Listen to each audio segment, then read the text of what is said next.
নানা মহল থেকে আমরা শুনেছি যে ইনিশিয়ালি আপনার নামটা অন্তর্বর্তীকালীন সরকারের প্রধান হিসেবে আলোচিত হয়েছিল। Is that correct? কোনোভাবেই না, সম্পূর্ণ মিথ্যা, সম্পূর্ণ ভুয়া, কোনো স্টেজেই না। আমার সাথে যারা আপনার ওই সময় ডিসাইড করছিল কে কি হবে, তবে আপনাকে খুলে বলি, যেমন 5 তারিখ রাতে, যখন গভীর রাতে, রাত 1টার সময় 5 তারিখ, যখন বঙ্গভবন থেকে আমি নাহিদ, আসিফ, তারপরে মাহফুজ, ওদের সাথে যখন আমার কার্জন হলে দেখা হয়, তারা যখন জিজ্ঞেস করছিল, আমি তখন ভেবেছিলাম স্যার হবে না, কারণ স্যার সবসময় না করতো। আমি তখন বলেছিলাম সালেউদ্দিন স্যারের কথা বলেছিলাম, ওয়াহিদুদ্দিন মাহমুদ স্যারের কথা বলেছিলাম। আর যখন অন্য একটা পক্ষ থেকে যখন আমার সাথে আলাপ করা হয়েছে 6 তারিখ সকালবেলা, তারা বলেছিল যে মানে ইউনূস স্যার ছাড়া আর কে কে হতে পারে, তাদের যে প্রপোজাল যে ছিল বা ইয়ে ছিল অপশন হিসাবে, সেখানেও তো আমার নাম আসে নাই। কোথার থেকে আসলো আমি কিছুই বুঝলাম না। ওকে, সম্পূর্ণ গুজব, সম্পূর্ণ কোনো পর্যায়ে না না না। এখন আপনার গুজব যেভাবে শোনেন, আমরা তো বাক স্বাধীনতায় অভ্যস্ত ছিলাম না 15 বছর। এখন বাক স্বাধীনতা আসছে সরকারের পক্ষ থেকে, ডিজিটাল সিকিউরিটি অ্যাক্টে কোনো মামলা করা হয় না, কাউকে কোনো বিড়ম্বনা করা হয় না, ক্ষুদ্র কিছু এক্সেপশন ছাড়া আর কি, অন্তত আমাদের বিরুদ্ধে বললে।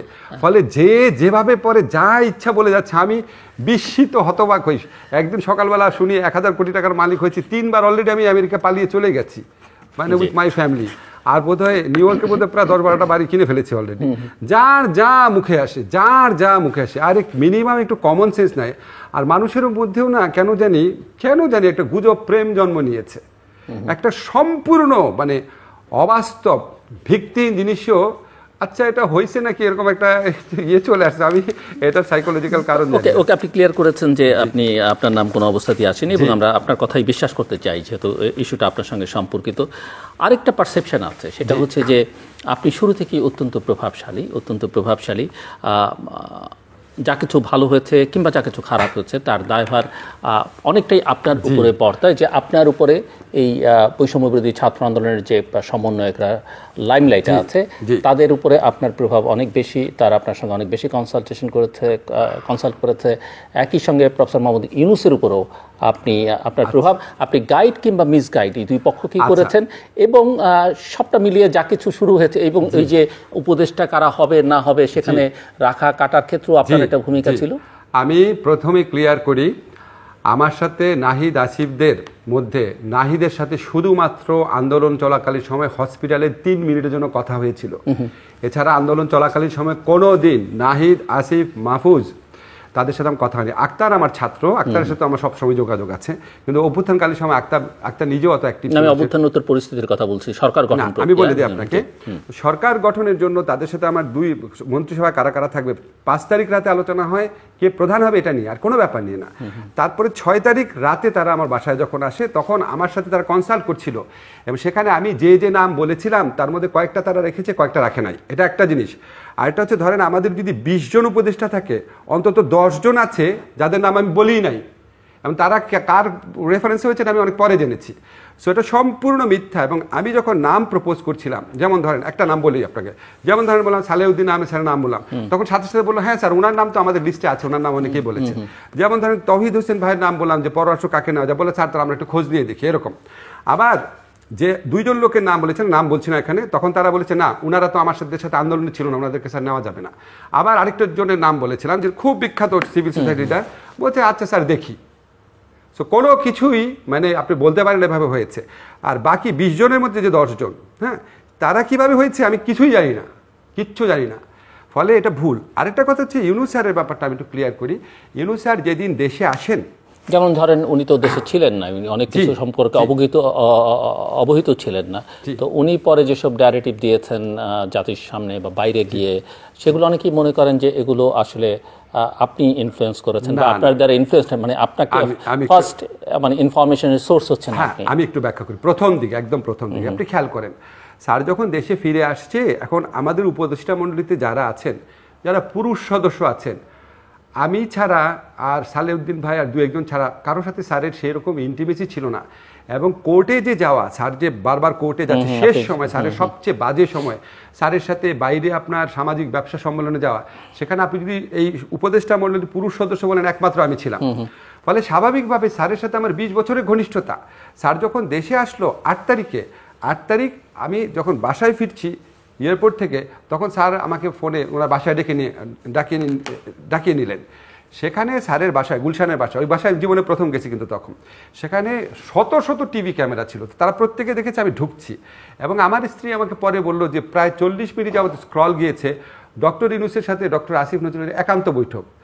এটা দেখে সবার ধারণা হয়েছে সব কিছু বোধহয় স্যার আমাকে কথা বলে নিচ্ছে। প্রথম দিকে যখন স্যারের সাথে সবার ইন্টিমেসি হয় নাই, সেই সময় স্যার কিছু ইনফরমেশনের জন্য আমার উপর বেশি ডিপেন্ড করতে, এটা সত্যি। বাট এই অবস্থা দ্রুত কেটে যায়।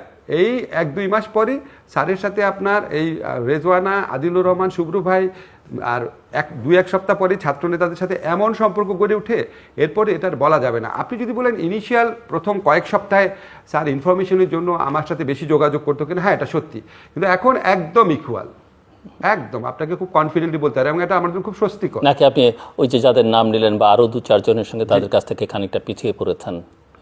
না, পিছিয়ে পড়ার এখানে ব্যাপার না, আমরা টিম ওয়ার্ক হিসেবে কাজ করি, এবং ডেলিভারিটলি কিছু কিছু ক্ষেত্রে আমি নিজেকে সম্পূর্ণ উইথড্র করেছি। কারণ হয়েছে কি, মনে হচ্ছিল সব জায়গায় খালি আমি, যেমন ধরেন রাজনৈতিক দলগুলোর সঙ্গে যে মিটিংগুলো হয়েছে, সেই মিটিংগুলোতে আমাদের আদিল ভাই যখন দায়িত্ব নিল, উনি আমাকে কোনো কিছু করতে বললাম না, আমি বলতাম ভাই আপনি প্লিজ আমাকে রাখেন না। সবাই মনে করছে সব কিছু আমি কেন, তো আমি ওখান থেকে সম্পূর্ণ উইথড্র করেছিলাম। তারপর ধরেন আমাদের যে প্রেস কনফারেন্স হয়, সেখানে আমি পারতপক্ষে, আপনি দেখবেন আমি যাই না, খুব জটিল আইনগত ব্যাপার থাকলে আমি যাই। কারণ আমার কাছে মনে হয়েছে এটা তো এত বড় কর্মযজ্ঞ, এখানে অনেক ইকুয়ালি এবং আমার চেয়ে যোগ্য মানুষরা আছে, সবাই মিলে কাজ করুক। আমার মন্ত্রণালয়ের কাজই এত বড় যে এটা করেই তো আমি কুল পাই না, অন্য জায়গায় আমার হাত দেওয়ার দরকার কি, প্রশ্নই আসে না। প্রথম দিকে ইনফরমেশন গ্যাপ ছিল, কিছু কিছু ক্ষেত্রে কথা বলতে হতো, কিছু কিছু ক্ষেত্রে আপনার একটু বেশি ভূমিকা রাখতে হতো, বাট এটা 1-2 মাস পর আর নাই, এবং আই এম ভেরি হ্যাপি যে আমাকে প্রধানত আমার মন্ত্রণালয়ের কাজই করতে হয়। আপনি কতটা ভারতপন্থী, কতটা ভারত বিদ্বেষী? আশ্চর্য ব্যাপার হচ্ছে কি জানেন, আপনার মনে আছে জিল্লুর, আমাকে পাকিস্তান প্রেমী, পাকিস্তানের এজেন্ট এটা বলে আমার রুমে আগুন দেওয়া হয়েছে, আমার রুমে তালা দেওয়া হয়েছে, আমার হত্যার হুমকি দেওয়া হয়েছে। কতবার আপনি টক শোতে বিভিন্ন লোককে বলতে শুনেছেন এসব কথা। রাতারাতি মানে আমি হয়ে গেলাম ভারতের দালাল। তো আমার কাছে ফানি লাগে, এটা খুবই ফানি একটা সোসাইটিতে পরিণত হয়েছে কিছু মানুষ। মানে একটা লোক ওভারনাইট শেখ হাসিনা পতনের পর একটা পুরা পাকিস্তানপন্থী লোক হিসেবে অভিহিত, মিথ্যাভাবে অভিহিত 15 বছর যাবৎ, 15 দিনের মধ্যে সে ভারতের দালাল হয়ে গেল। আমি আপনাকে একটা ছোট্ট ঘটনা বলি। জামিল সাহেব যখন আপনি শিল্পকলা একাডেমির মহাপরিচালক হিসেবে নিয়োগ পেলেন, সেদিন 24 ঘন্টা প্রচারণা চললো আমি ভারতের দালাল। তারপরে তাজুল যখন আন্তর্জাতিক অপরাধ আদালতে চিফ প্রসিকিউটর হিসেবে নিয়োগ পেল, 24 ঘন্টা প্রচারণা চললো আমি পাকিস্তানের দালাল। তা আমি কি বলবো আর বলেন ভাই, ভেরি ক্লিয়ারলি বলি, আমি বাংলাদেশের দালাল, আমি বাংলাদেশের স্বার্থের ঊর্ধ্বে পৃথিবীর কোনো দেশ আমার কাছে কখনোই স্থান পায় নাই। এখন সমস্যা হয়েছে কি, আগে আমার ফেসবুক ছিল, আমি যাই, আমাকে কেউ অ্যাটাক করার আগে 50 বার চিন্তা করতো যে আমার তো অ্যাক্সেস আছে, আমি বলবো জিনিসটা। এবং আপনার মনে আছে জিলু, আপনি বলেন আপনার প্রোগ্রামে 8 মাস পরে আসছি, কিন্তু আপনার প্রোগ্রামে তো আমি প্রতি মাসে একবার আসতাম, অনেক বেশি প্রেজেন্স ছিল। যেহেতু আমার অনেক কাজের চাপ আছে, যেহেতু আমার গোপনীয়তার শর্ত আছে, এই সমস্ত কারণে আমি এখন ইচ্ছা মতো বলতে পারি না। কিন্তু আইডিয়ালি তো আপনাদেরই সবচেয়ে বেশি গণমাধ্যমের সামনে আসা উচিত এবং আসার কথা, পৃথিবীব্যাপী তাই হয়, কারণ আপনাদের তো জবাবদিহিতার মধ্যে থাকতে হবে, এবং যেহেতু আপনার ইলেক্টেড গভর্নমেন্ট, পার্লামেন্টে, আপনাদের তো আরো বেশি থাকবার কথা। জবাবদিহিতা একটা, আর গুজব, মিথ্যাচার না, আমি বলছি যখন আপনার কথা বলবেন না, আপনি নিজে বলছেন। আমি বলি, আমি সাংবাদিক সম্মেলন, ধরেন সাংবাদিক সম্মেলন করছি, সেখানে আমি আগে কোয়েশ্চেন নিয়ে নিচ্ছি, প্রায়ই আমি আসি। কিন্তু ধরেন আমারে বললো ভারতের দালাল, আমারে বললো 10,000 কোটি টাকা। এখন সব কিছু তো সীমা থাকে। ধরেন জিল্লুর, আপনাকে একজন বলল যে জিল্লুর আপনি আসলে চোর, ওটা আপনার উত্তরে দিতে ইচ্ছা করবে না, সব কিছু তো সীমা আছে। এখন আমি তো এখন আওয়ামী লীগের যারা দেশ ছেড়ে পালিয়ে গেছে তাদের ক্যাশিয়ার, তাদের সব টাকা আমার কাছে আছে। হ্যাঁ, এখন ধরেন মেসিকে কেউ কোয়েশ্চেন করলো যে ভাই আপনি আসলে ভালো খেলেন নাকি বাংলাদেশের অধিনায়ক ভালো খেলে, উনি কি উত্তর দিবে? মানে ফাতরামির সীমা থাকতে হবে। তো গুজব, জল্পনা, মিথ্যাচার, চরিত্রহননের মধ্যেও একটা সীমার ব্যাপার আছে। এইসব ফাতরামি এমন একটা জায়গায় চলে যায়, এটা আপনি উত্তর দিবেন কি? মানে আমার যদি প্রশ্ন করে কেউ, ধরেন আমি বেরোলাম, আমার বললো ভাই আপনি না আমেরিকা চলে গেছেন শুনলাম, আমি এটা কি উত্তর দিব? আমি ফোনটা কেটে দিব। তা আমি জবাবদিহিতা অন্য জিনিস, আপনি যে এই গালাগালি, এই মিথ্যাচার, এইসব অশ্লীল অশ্রাব্য জিনিসের উত্তর দেওয়া যায় না।